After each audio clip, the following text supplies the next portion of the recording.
ஒரு குட்டி vlog video skip பண்ணிடாதீங்க. ஓகே, வெளியில் பயங்கரமான மழை பெஞ்சிக்கிட்டு இருக்கு. நிஷா என்ன பண்ணுறா அப்படிங்கிறத பார்க்கலாம். மழைக்கு இதமாக காராச்சேவு தின்னுக்கிட்டு உட்காந்துருக்கேன் வீட்டுக்குள்ளார. காராச்சேவு கொஞ்சம் நமத்து போனாலும் ஓரளவுக்கு நல்லா இருக்குது, மண்டை மண்டன்னு இல்லாமல். நிஷாவை போய் பார்ப்பான். வெளியில் பயங்கரமாக மழை பெஞ்சிக்கிட்டு இருக்குது வீட்டுக்கு வெளியில். இப்போ முதல்ல ஏதாவது தலையில் துண்டு எடுத்துக்கணும், இல்லாட்டி குடை எடுத்துக்கணும். ஓகே, துண்டு எடுத்தாச்சு. நிஷாவை போய் பார்ப்போம் வாங்க. இங்கே ஒரு மூட்டை துணி கிடக்கு. இது எல்லாமே நிஷா தான் துவைக்கணும்.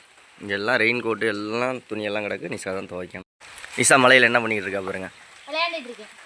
விளையாண்டுக்கிட்டு இருக்கியா? இங்கிட்டு ஒரு வழி துணி இருக்குது, இங்கே இவ்வளோ துணி இருக்குது. அங்கிட்டு வீட்டு இதில் திண்ணையில் எடுத்து வச்சுருக்க.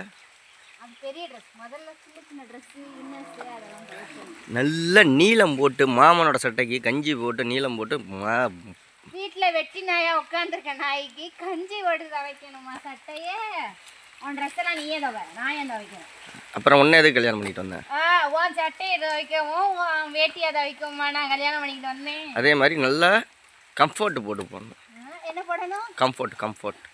சரி, கம்ஃபர்ட் போட்டு நல்லா வாசனையாக இருக்கணும்.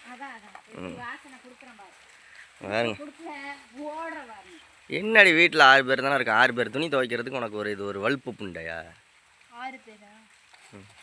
மவன் வந்து சாயங்காலம் ஒரு ட்ரெஸ் போடுறானா, நான் நைட் இதாகிடுவான். மறுபடியும் காலையில் எழுந்திரிச்சு யூனிஃபார்ம் போடுவானா, காலையில் எழுந்திரிச்சு ஒரு ட்ரெஸ்ஸு போடுவார், அப்புறமேட்டு ஒரு யூனிஃபார்ம் போடுவார். மழை பெய்யுது, சரி நான் குடை எடுத்துகிட்டு வந்து உனக்கு பிடிச்சிக்கிறேன்.